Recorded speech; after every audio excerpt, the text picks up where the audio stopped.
Hi, this is Dr. Lisa. Welcome to Dr. Lisa Sulsenti's podcast. Today we are going to be talking about this gluten-free phenomenon that I just figured out or found out about probably about a month ago. And I also want to share a gluten-free journey story with you. So that I knew about, but this is all fairly new. So I am frustrated and excited to share this with you, but it's frustrating. So the first part I want you guys to know about is there are gluten-free products out there that still have wheat in it. And I know this whole topic is really confusing. When I was learning about gluten-free, I don't even know. I think I went gluten-free over 5 years ago now. I can't remember the exact year, but we're definitely 5, 6, 7 years ago. And in the beginning of the process of trying to remove gluten from your diet, it gets very confusing because you're not too sure what has gluten, what doesn't. So that's like the first part. Like that's kind of the first discovery. Does rye have it? Does barley have it? Wheat's kind of easy. You're like, all right, wheat has gluten. I can't have wheat. But then you're like, oh, I didn't know rye did, or barley, or these different, other grains. So then you're going down the path of oats. Oats do not have gluten, but it can be processed, in a factory that has gluten products. So the cross contaminations where people get worried. But in the science world, there's no gluten proteins in the oats, same with corn. So this is where people get confused. And I work with people on how to do the gluten-free. But even when I was starting, was learning.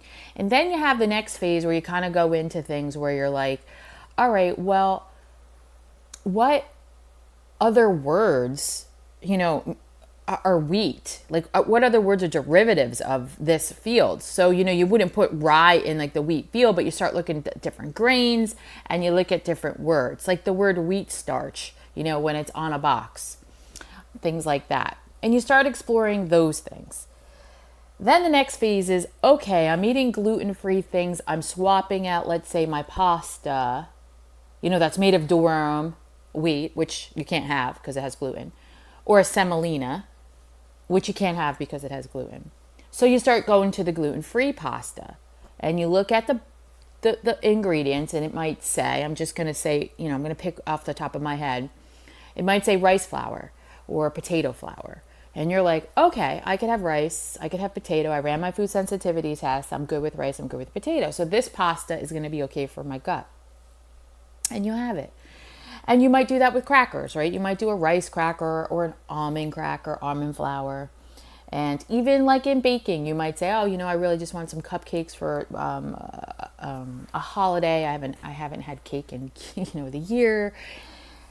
And you might look at the ingredients and say, okay, so what the phenomenon now is, right? So that's all that. And you work your way through that. I always tell my patients when they first start off, a lot of them are overwhelmed. We start off small, and as they go through, they grow. It's like watching kids in school, like they grow, right? Your classroom grows, and by the end of the year, they've come so far. So with my patients too, within like usually, I would say 4, 5, 6 months, they've come so far.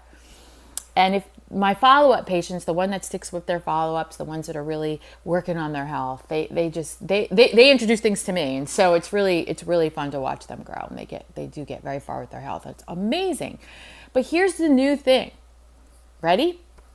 So I haven't had a bagel in forever. And there's a place in the city near me, it's called Hoboken, that has gluten-free bagels that are delicious.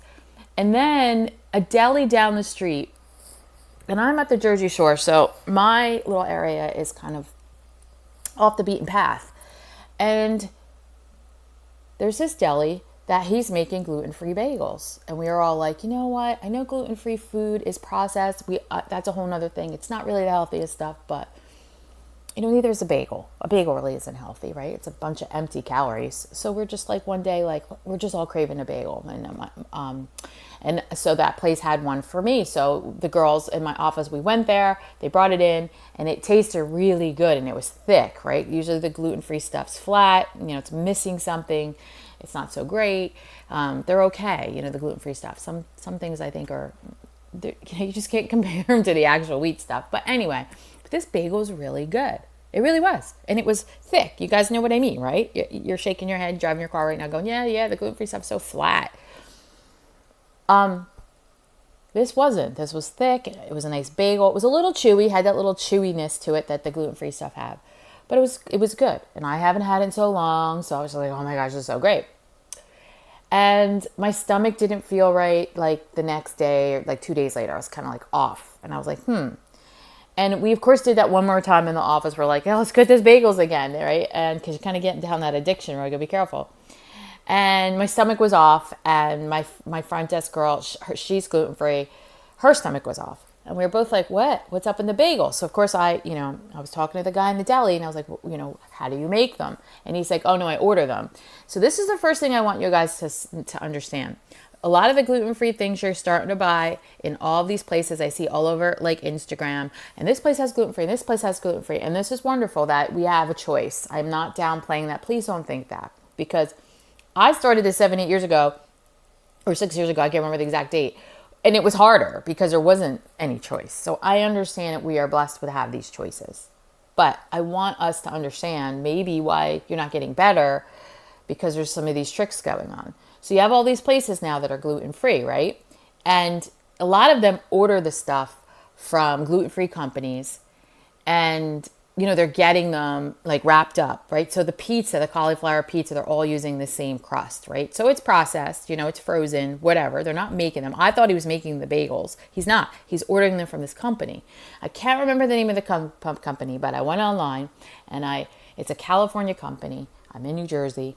I go online, and they make all gluten-free products, and their bagel's delicious. But here it is. Ready? Here's the drum roll. Here's the part I'm getting to.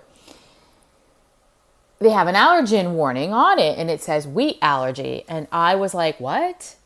And maybe you guys might know about this. So again, I think people think because I have the degrees I have, I know everything. And if you know me, I'm the person to say, no, we're learning this together. We are in this together.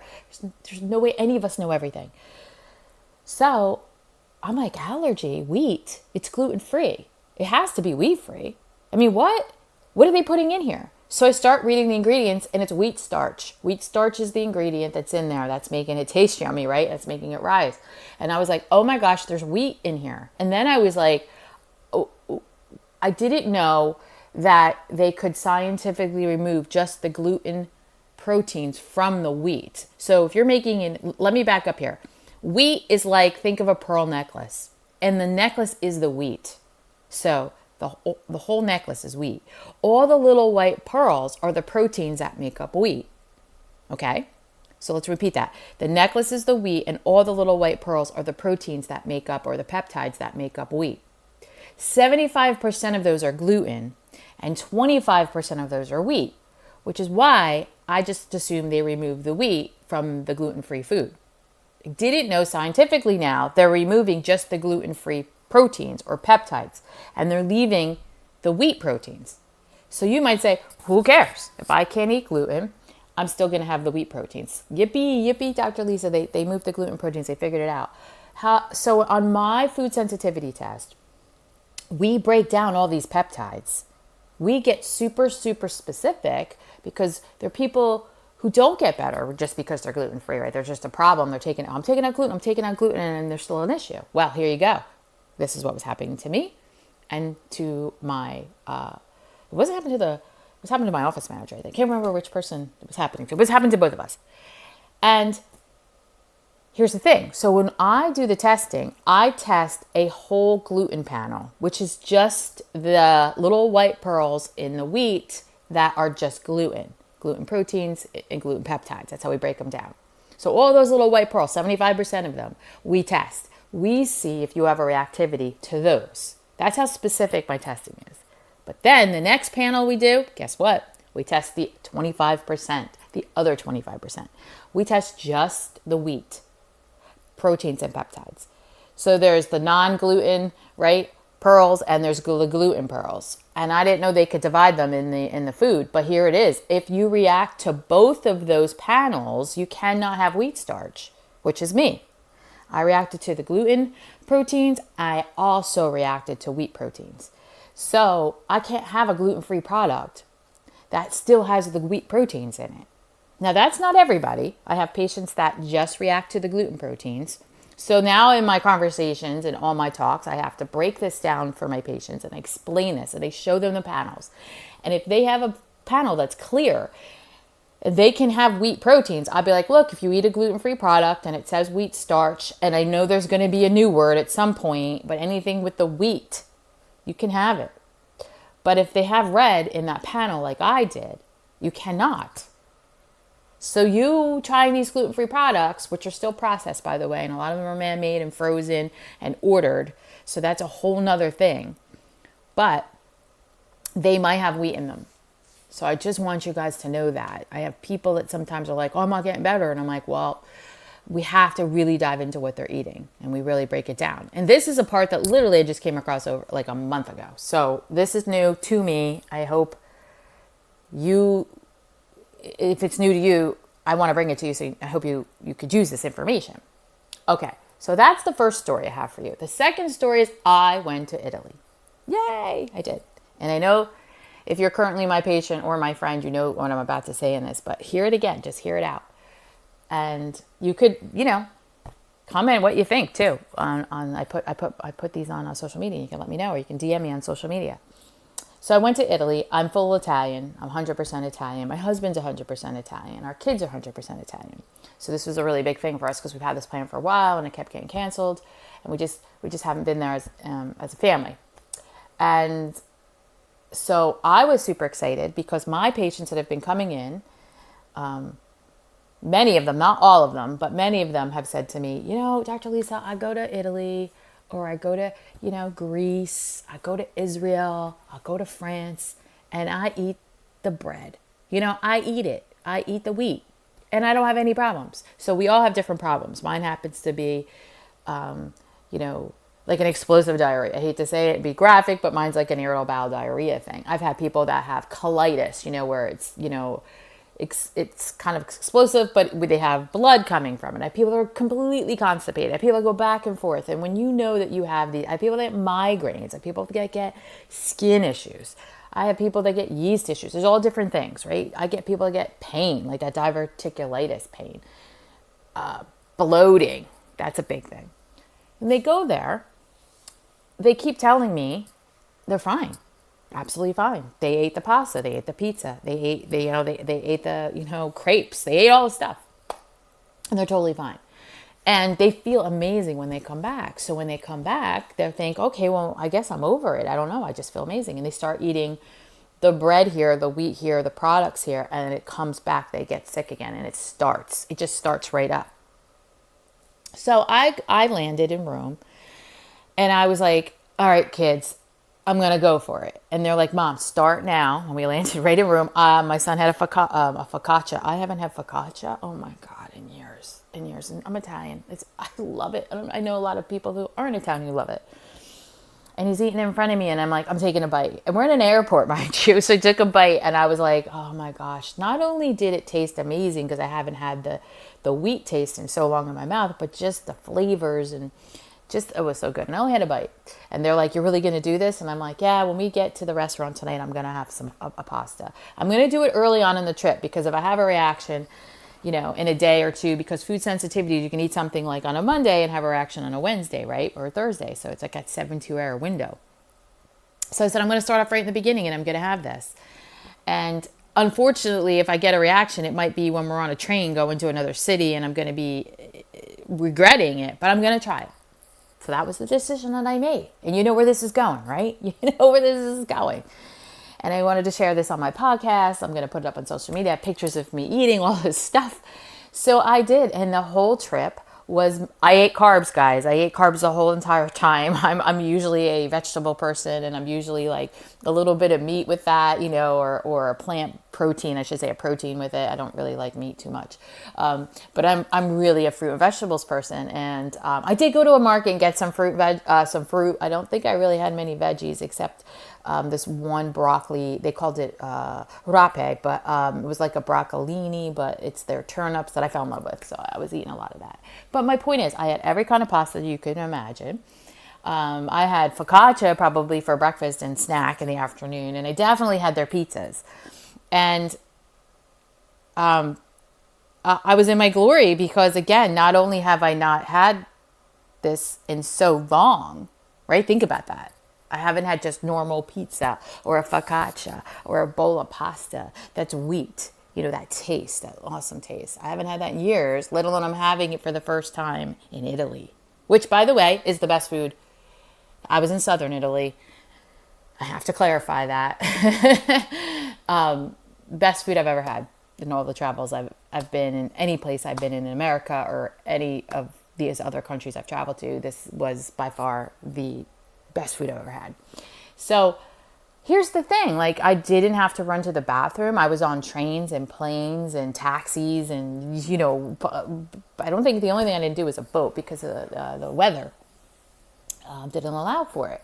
But, oh my gosh, what the heck? And then I started getting frustrated because, you know, as the countdown, you know, as I got closer to having to fly back to the United States, I was really getting a little bit annoyed. I was like, wait, I have to go back and eat gluten-free, whatever processed foods, or I can't touch a piece of pizza and I have to have this processed thing that they're ordering. They're not even making them from scratch. And that was the thing. I was with the nonas making the pastas like I did with my grandparents. I was back. The one thing I fell in love with Italy because it took me back to my childhood. It took me back to my nonas.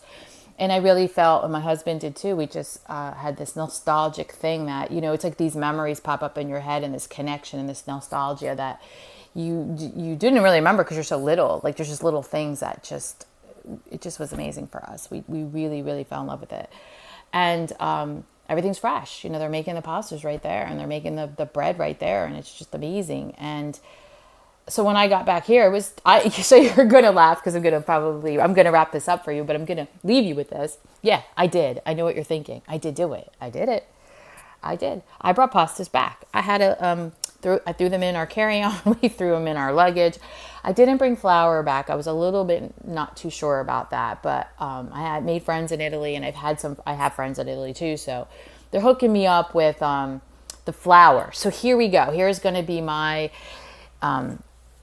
exploration for you guys. You can follow it if you want. I'm going to try. I got a bread maker, so I just got that. And if you want to get one and you want to do this journey with me, go ahead. Like, let's do it. But I got a bread maker on Facebook Marketplace. Pretty much, she never used it. You know, it's one of those things that you buy these things hoping to use them and you don't. And I'm ordering flour. Don't laugh, because I am. I'm buying flour from Italy, and I have my little connections there, so I'm going to get it from here. I don't want to buy it in the United States and they tell me it's from Italy. Nope, I'm buying it directly from Italy. Because I just don't want that. And I want to go over why. I might be able to move over towards that, but right now I'm getting it directly from this place, this source that I was told. And I'm going to try it. I'm going to just start trying to make bread, because I think that's where I have to start. I got to be able to make the flour, the dough, and see if I could eat that. And then I got to see how I can make that into a pasta. I don't go through all that making my own pasta and I have a reaction, right? So I'm going to start off with just the bread. And of course, if I win this and I tackle this, I am going to figure out how to make focaccia, because that's like my favorite food on the planet. If it's a food. All right. So that I wanted to bring up. I wanted to bring up that be careful with the gluten-free foods. Not only is it processed and frozen and, empty calories and not super healthy, but it's a choice, right? It is a choice and something. I don't want to say a blessing, but it's something that we have a choice that we never had before. But be careful, because they're throwing those wheat proteins in there. And if you react to wheat, you can't have it. And then I want to introduce you to the world of maybe making your own bread, right? I want to stress this too. If you're one of my listeners, I have Jewish patients that have to have the bread on Saturday, and that's their tradition. And I was telling them, try to get the flour from Israel, make it, and let me know. Let me know how it goes. So these are different ethnics. If you're listening, you're a different ethnicity. See if you can get your flour, your cereal grain that you can't have from your, heritage or your country, and make it here and see how you do, because that's an option. And I'm going to do that. And I hope you're going to be able to join me in doing this. So we're going to also lean forward and move forward from this point on, because I came back and I'm going to go on a new path here. I'm still doing leaky gut. Do not get me wrong, because you have got to get, and if you didn't hear it, go back to my 3 episodes before this where I talk about the 3 stages of healing. And the very first thing you need to do before you go off and try to heal anything is get your gut and your liver working properly. And you need to do that before you start jumping into all this other stuff. I see that's one of the biggest mistakes people are making in health and healthcare.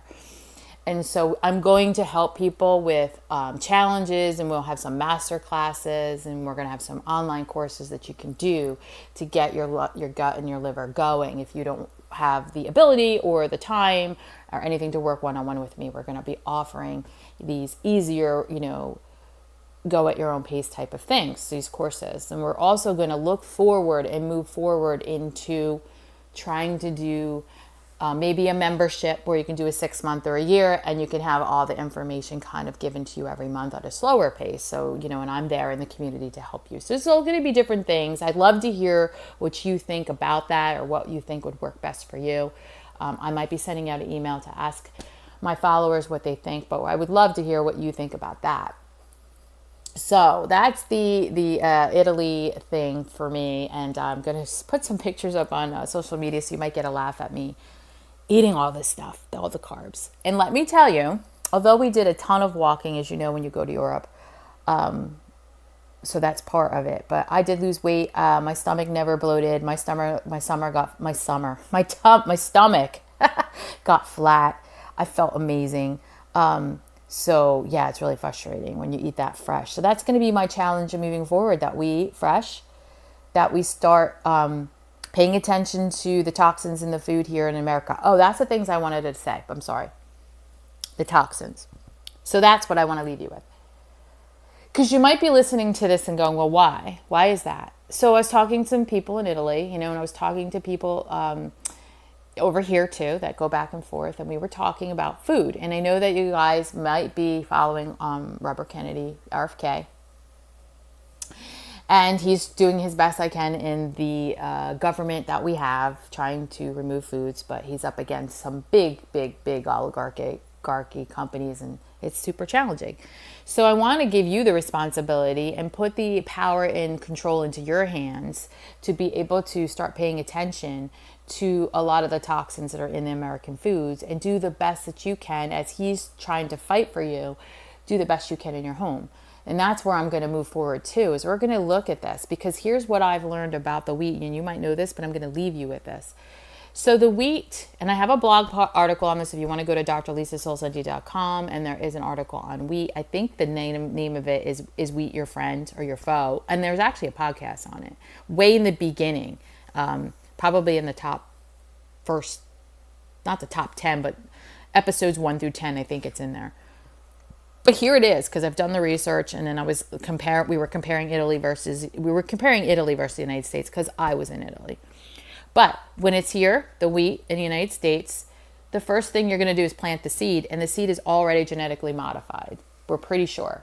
So what that basically means is it's a modified seed. They changed the genetic coding, right? So what's that? That's the pearl necklace. That's all the little peptides. So they've changed those. So when you're eating wheat, your body might not recognize the actual protein in the food because it's foreign, it's genetic, it's made in a lab, it's Frankenstein. So it's just saying, I don't know what this is, and it's attacking it, trying to protect you, right? So that's the first problem, is we have a lot of Frankenstein foods in the United States. It's not allowed in Europe.